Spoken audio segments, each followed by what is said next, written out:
अपना ध्यान सम्मुख विराजमान। श्री श्री 108 श्री परमहंस महान विभूतियों की ओर लगाते हुए और अपनी मुख रसना को पवित्र करने हेतु एक बार ऊंची और मीठे स्वर में बोलिए जयकारा बोल मेरे श्री गुरु महाराज की जय। बोलो श्री सतगुरुदेव भगवान की जय। आज जो भी मनुष्य नाम जाप जपते हैं, ध्यान करते हैं,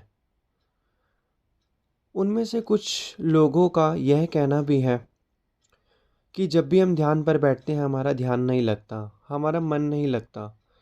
मन इधर उधर भागता है, विचारों के अंदर हमें फंसा देता है। इतने विचारों की श्रृंखला चलती रहती है, फिर हम ध्यान में बैठ ही नहीं पाते।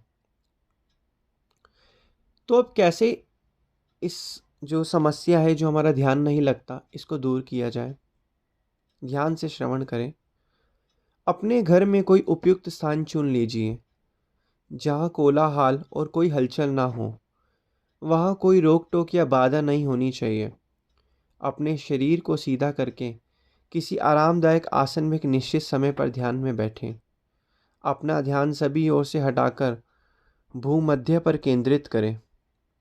बड़ी सावधानी तथा प्रयत्न पूर्वक अपना ध्यान इसी केंद्र पर स्थिर रखें और साथ में यह कल्पना भी करें कि आप वहीं पर हो। जब तक आप ध्यान या चिंतन पर बैठे हुए हो, यह ध्यान रहे कि आपका शरीर कोई हलचल ना करे। उस आसन में जिस पर बैठकर आपने ध्यान प्रारंभ किया था, उसमें कोई परिवर्तन ना आए और आपका ध्यान केंद्र पर निरंतर बना रहे। यदि आप ध्यान का इच्छित फल चाहते हैं तो ध्यान के समय बाह्य संसार अथवा भूत या भविष्य का कोई विचार मन में ना लाएं। मन को किसी केंद्र पर स्थित रखें। यदि किसी विचार को मन में स्थान देना ही है तो इस केंद्र पर मालिक विराजमान है, इसी विचार को लाना है। इस अभ्यास से सबसे आवश्यक बात यह है कि इस योग अभ्यास को करते समय विचार तरंगों तथा चित्त वृत्तियों को स्थगित कर देना चाहिए। मन और आत्मा की सभी शक्तियों को इसी केंद्र पर केंद्रित करना चाहिए। जैसा कि अब इस समय हमारा ध्यान न केवल अपने शरीर में अपितु संसारिक पदार्थों में फैला हुआ है, हमें सब में से इसको खींचकर इस केंद्र पर इसको केंद्रित करना जरूरी है। साधक को अपनी फैली हुई वृत्तियों को एकाग्र करने के लिए अत्यधिक परिश्रम की आवश्यकता है, परंतु ध्यान की एकाग्रता के समान इस संसार में अन्य कुछ भी लाभदायक तथा महत्वपूर्ण वस्तु नहीं है। यही संतों का सर्वमान्य सिद्धांत है, चाहे वह किसी भी युग में या प्रदेश में हुए हों। सभी ने आत्मा की परमात्मा के साथ मिलन की यही युक्ति बताई है।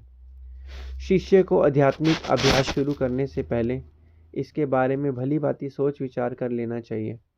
उसे पूर्ण संतोष होना चाहिए कि उसने ठीक मार्ग चुना है तथा उसे अपनी आत्मा मुक्ति की अभिलाषा है। अपने उद्देश्य के प्रति उसे सच्ची लगन होनी चाहिए। एक अन्य बात भी जिज्ञासु के लिए स्मरण रखनी आवश्यक है, वह यह कि उसे सदा यह मानना चाहिए कि सद्गुरु के वचन उसके लिए अपने हित के लिए हैं तथा उसे उन वचनों पर अत्यधिक श्रद्धा तथा दृढ़ता से चलना है। कभी क्षण मात्र के लिए भी यह नहीं सोचना चाहिए कि सतगुरु के वचनों से उसके विचार अधिक श्रेष्ठ हैं। स्वयं को सतगुरु की मौज में अर्पित कर देना इस विज्ञान की वर्णमाला का प्रथम अक्षर है। संत मत का यह विज्ञान विश्वव्यापी और सभी के लिए समान रूप से उपयुक्त है। सतगुरु सबको समान रूप से ज्ञान देते हैं। वह कभी ऐसी शिक्षा नहीं देते जो उनके शिष्य के लिए हितकार न हो। इसकी प्रथम सीढ़ी विवेक है, अर्थात मार्ग का चयन तथा अज्ञात यात्राओं के लिए सतगुरु को अपने मार्ग निर्देशक के रूप में स्वीकार करने के लिए विचार पूर्वक निर्णय करना। उसके बाद अर्थात एक बार स्वयं को सतगुरु के समर्पित कर देने के बाद शिष्य को उनकी आज्ञा पालन करने में अपनी बुद्धि का प्रयोग नहीं करना चाहिए। यह उसके अपने लाभ तथा हित के लिए ही है। इसमें उसका अपना ही लाभ या हित है। उसमें वैराग्य होना भी आवश्यक है। उसे संसार तथा इंद्रिय विषयों में से मानसिक रूप से विरुक्त होना चाहिए। मन यदि संसारिक इच्छाओं तथा आसक्ति से भरा हुआ है तो आत्मिक उन्नति की ओर ऊंची उड़ान नहीं भर सकता। यह पहले भी स्पष्ट रूप से कहा जा चुका है कि इस मार्ग में सफलता प्राप्त करने के लिए शिष्य को सभी सूक्ष्म वासनाओं से अपने मन को साफ करना होगा। ऊपर कही गई बातों को भली भांति समझ लेने के बाद अभ्यास के लिए निश्चित निर्धारित समय तक आरामदायक आसन में बैठकर अचपा जाप प्रारंभ करें। इसको मन को पूर्णतः अचल रखने में सहायता मिलेगी। यदि मन इधर उधर भटकता है, जैसे कि होता ही है, तो अचपा जाप से वापस आ जाएगा। गुरुवाणी में कहा गया है, मन लोचे बुराइयाँ गुरु शब्दी एहु मन होनिए, अर्थात मन इंद्रियों रसों सुखों के लिए बाहर भटकता है। इसे नाम की सहायता से वापस लाना चाहिए। जब तक मन को आनंद मिलता है, कोई भी साधक अध्यात्म के उच्च लोक में नहीं जा सकता।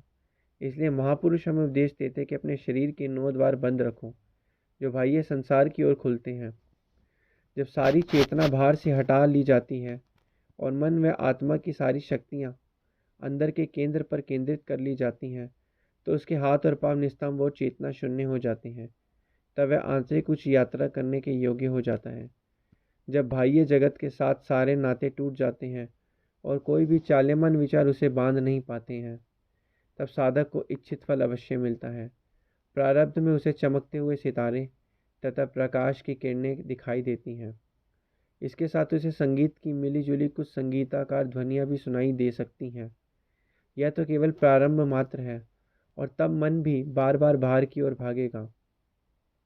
साधक को प्रयत्नपूर्वक अपना ध्यान तीसरे तिल चक्षु केंद्र पर लगाए रखना चाहिए। उसके इस परिश्रम का उसे फल अवश्य मिलेगा।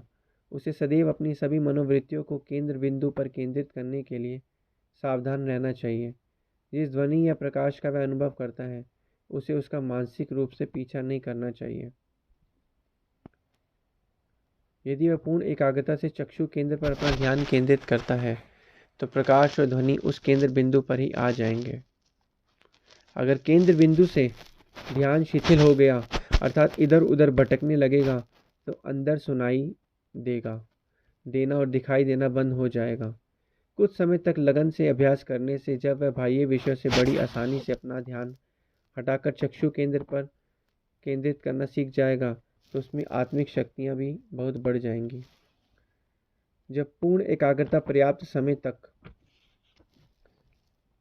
कहा जाता है कि जितना जितना हम जब पूर्ण एकाग्रता और पर्याप्त समय तक ये करते रहते हैं, उतना उतना धीरे धीरे हमारे मन को एकाग्रता मिलती है।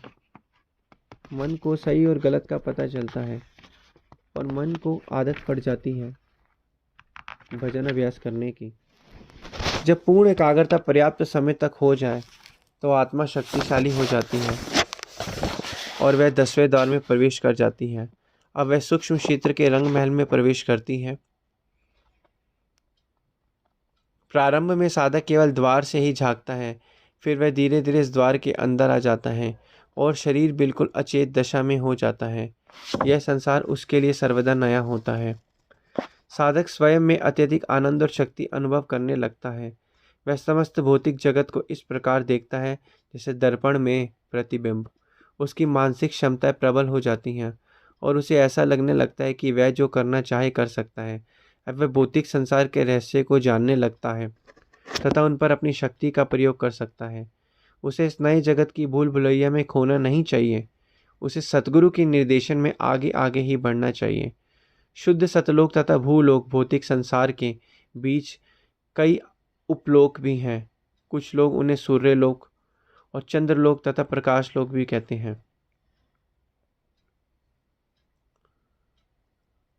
परंतु संतों की भाषा में इसे सहस्त्रदल कमल कहते हैं। भूलोक की तुलना में यह लोक अधिक सुंदर और वैभव संपन्न है। यही दोनों लोकों, भूलोक और अध्यात्मलोक की सीमा रेखा है। इस अध्यात्मलोक में ज्योत निरंजन का राज्य शासन है।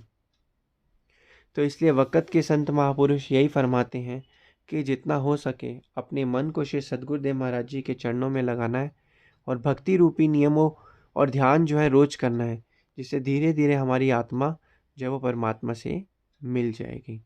बोलो जयकारा बोल मेरे श्री गुरु महाराज की जय। बोलो श्री सतगुरुदेव भगवान की जय।